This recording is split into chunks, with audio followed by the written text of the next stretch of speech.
Hi, this is Danny from Folk of All Trades. This is our summer vegetable growing video, and that's for where we are here, sort of the Adelaide Plains area, South Australia, and obviously where we are here is Kaurna Country, who are the original growers of the region. I want to thank Resilient South for supporting this series of videos, so that's cities of Marion, Mitcham, Holdfast Bay and Onkaparinga. We're here to do summer veg growing, but we are in spring. So ideally you think about your summer veg growing in spring and then you go right through. I'm going to talk to you a bit about how we sort of sow our seeds and our seedlings, and then we'll look at planting and trellises and other exciting things. Oh, our summer, which ones are we sowing? I think that's a really good thing to cover. So I've got here some, and this is some local seed providers as well, some of them. Capsicums, great time of year for capsicums and chilies and eggplants and tomatoes, obviously that's a big one. This is from a seed medicine garden or Peaceful Seed locally, and I've got some basil here from SA Urban Food Network, but it was grown by Elim Harvest, which are another local seed provider. There's lots, but local is really good because the seeds are from your region, so it means that they're actually adapted to the area you're in. But yeah, there's some of the ones I sow first. So particularly capsicums, chilies, eggplants. I actually did some of them a little bit back, so you can buy seedlings by all means, by the way. Yeah, these are probably a month or a bit more old now, and we'll actually pop them on in a minute. So that's one I start early, but I'm still sowing. This is actually a jalapeno as well. I've just sown these, but you might also be at this time of year looking at starting a little bit into spring, your pumpkins, your sweet corn. But Sam will probably say this too, experiment. Try different things at different time of years and see how they go. But we have some that are a bit bigger now, so I'm going to pop them on in a minute. To get them to this stage, I actually put this one inside. So for seeds to germinate, for it to pop up, it has to be warm, but it doesn't actually need sunlight to germinate. As soon as it's up though, it does need sunlight. So I took that inside. I put it inside because it's warmer and it's away from mice, and I can just keep an eye on it. So I'd recommend, if you can, putting your seeds inside for germination, but as soon as they're up, putting them near the sun or sunlight. That could be inside or out, but I wouldn't leave them out if it's cold overnight and whatnot. And that's where you can start taking them in and out during the day, outside and inside overnight, and that's called hardening off. Another really good thing about that is when it's outside, it's getting some of the wind, some of the movement on it, and it's toughening it up. It might be a bit soft if it's just lived its whole life inside. But if you are inside, one thing we used to do was blow on them. I mean, the wind's doing it right now beautifully, but we used to blow on them and brush them very gently, and that was to get them used to movement so they had strong stems. My dad always thought it was funny when I walked past my plants inside and blew on them. But yeah, a bit of hardening off, and they may need potting on. So it's not quite warm enough yet to plant out chilies and capsicums, so I need to pot this on because their roots are probably starting to come through the bottom. And I can just tell, like by the height of them, they're, you know, the height of the punnet, I think it's time to pot on. So that's what I'm going to do with one of these ones, another capsicum. I mentioned in the other video, the winter one, a bit about the potting mix I had, so feel free to check that out for more detail. But basically, potting mix, this has some perlite in. And also, I will mention every time, be really careful with potting mix, vermiculites and everything, that if it's dry, it's not good to be breathing in any of that dust. So masks, and ideally wetting it down a bit. So this is quite wet now. I wetted it down with a mask on. It's not like wringing wet, but you can see there's, you know, a darker colour in it. It's not dusty at all. So now I'm okay to do that without my mask. I am going to pot one of these into this size. So you can see the punnet size difference. It's a step up, but it's not going from something tiny to something too massive. So I'm going to put it into that. I'm sure people do this different ways, but I put a bit of soil in the bottom and push it down a little bit.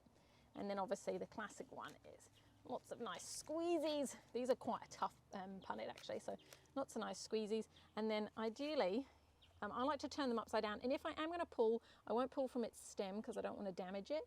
I'll pull from leaves because if I snapped a leaf off, it would grow back. But it shouldn't take too much. I can feel it coming. Yeah, and there it is. So that's pretty much in one piece, which is great. I'll just move that out the way. Then I'm going to gently sort of just slide it in. You can position once it's in there. I tend to put a bit of soil in and then give it a bit of a jiggle around and actually put it in the middle and straighten it up.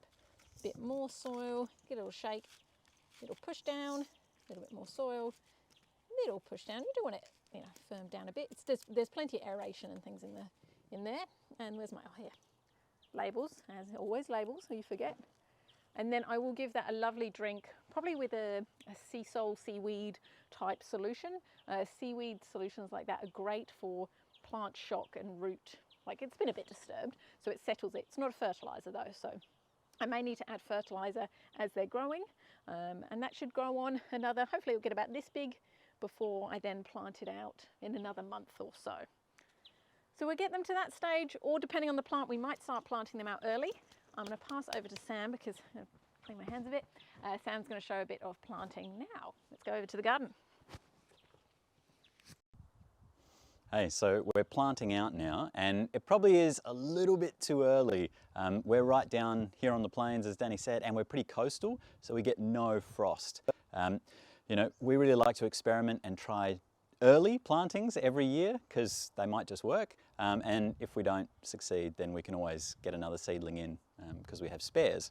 So I've got some tomatoes here that Danny sowed at a similar time to the chilies and capsicums actually, so really early, almost midwinter. And you can see they're getting pretty tall now. I'm going to plant this tallest one. And you can see that I've already prepped the bed here. Again, in our winter gardening video, I talk through the whole process for bed prep, but basically it's weeding and removing all of the previous crop, which was actually brassicas that we talked about in the winter garden video. And then I also provided a bit of gypsum, which is to bind the soil together, the clay particles, to make it more free draining and open up some air spaces. And I added some gigantic and some sea mungus, so a soil conditioner and a fertilizer. And then finally top dressed it all with homemade compost, which is a bit ugly. You can still see, you know, avocado pits and you know, bits of chicken shell, eggs and all that kind of thing. But that's fine. You know, homemade I think is always best, even if it doesn't look as pretty as store-bought. So this is ready to go. You can see I've also got a trellis system in here. Tomatoes really like support. They continue to grow throughout the season. This type in particular, which is a climbing tomato, and basically it'll just keep growing on and on and on.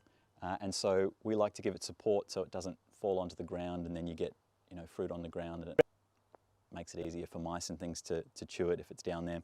So we've experimented again in the past with different kinds of systems, and we find this the simplest for us. So this is a concreting mesh, trench mesh sometimes people call it, and it comes in really big panels, 6 meters long and 2.4 meters tall. So out of that 6 meter panel, we got 2 at 3 meters and also cut it in half at 1.2. So 4 panels, 1.2 high, 3 meters long, and that suits our beds really well. Our beds are 6 meters long, so perfect. So we store those over winter. We don't tend to use climbing structures as much in winter, but in summer they are just gold because so much like support. In the past we've used things like bamboo and timber, but you've got to build it and deconstruct it every year, and we've got termites here as well, so we really like the simplicity of this metal structure. Okay, I'm ready to plant. I've selected this big tomato seedling, so exactly the same as Danny did. I'm going to loosen up the soil and tip it upside down and just gently encourage it to come out by pulling the leaves, and you can see it's got really nice root development. Now tomatoes are really interesting in that they'll actually produce roots all along their stem if you bury them. So you can see there's actually no leaves down below this first set. Even if there were, I would happily bury it down to about there, which is what I'm going to do, and essentially this whole stem is going to be covered in roots. If I was to dig it up later, you'd see there were just roots everywhere. That's a real advantage because it's got more ability to take in nutrients and also water. So I've got my trowel here and I'm going to dig a good size hole. Deep, that is. You don't need to dig very wide. And I can test that out. Yep, soil level is going to be about to there. So just gently backfilling and then firming in. So I've deliberately created a bit of a well here. So then when I water, all that water is going to be directed down to the root system, and eventually that will fill in and continue to bury that stem. So that's completely fine with tomatoes. Not every crop is like that, but tomatoes are. Now I've given it some space from the end here. We've got a thyme plant and a couple of brassicas that might still do something. We planted those really late, we'll see. So we're giving them a good amount of space. And then the next tomato plant I put in will be about 50 centimetres away, 50 to 60 centimetres, and I'll only be doing a single row. That's why we've got both lines of irrigation quite close together. So all of the water is going to that single row of tomato plants. We've tried, again in the past, experimenting with a double row at 30 centimetre spacing, and we just didn't get many fruits per plant, whereas single row, each plant produces a huge amount of tomatoes, which is fantastic. So I'm going to water that in. It's just starting to spit, which is okay. That'll help add a bit more water. And then because it is so early, and these have been growing in the greenhouse, I really want to protect that seedling, you know, to try and create a nice, humid, warm environment.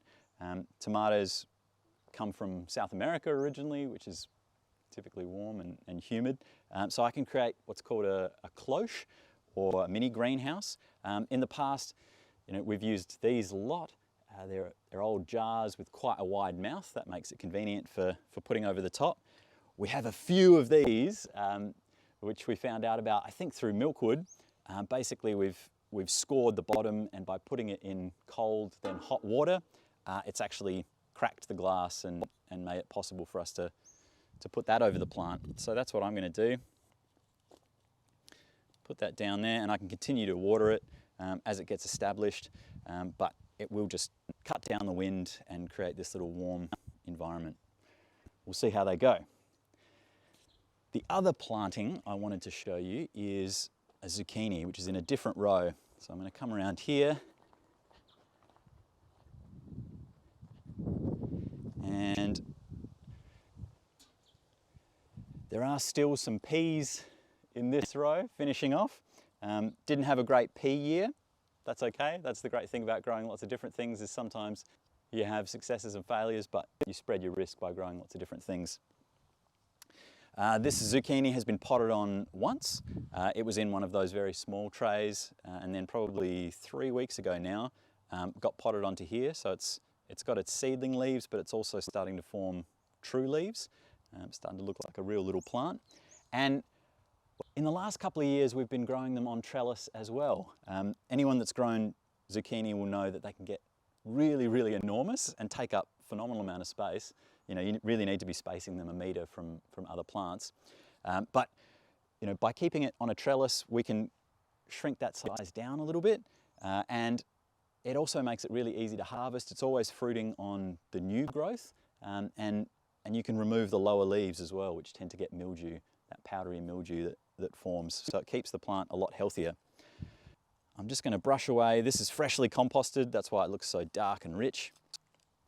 And I'm going to dig a planting hole. Now with zucchini and with this whole family, cucurbits, so that's cucumbers and pumpkins and all those kind of things, they really hate having their stem buried. They're quite prone to getting a fungal infection. So if anything, I'll slightly dome the soil around it. Roots aren't quite to the bottom of this, but they're just about getting there. So, you know, this could have been in the pot a little bit longer, but we wanted to plant it out again as an experiment. A little bit early, but we've got a backup in case this one doesn't thrive. So I'll pop that in there and backfill it around. Now, if I did want to create a bit of a well for watering, I could do it around the base there so that I'm not burying the stem, but it's still going to have moisture directed down towards the roots. There we go. And again, just to give it the best chance and reduce its transplant shock, I'm going to pop our cloche over the top. So in terms of watering in, you know, we tend to water every couple of days when the seedlings are really small, and then because the irrigation is going off once a week at the moment, after a week, 2 weeks, then its roots would have found that moisture and it'll be away. Thanks very much for watching the video. We hope you found that useful. If you've got any questions, as always, please pop them down below and we'll get back to you. Feel free to subscribe to our newsletter. We put out lots of content and sometimes the algorithm doesn't get it to people. So if you subscribe to the newsletter, you'll have the best chance of finding it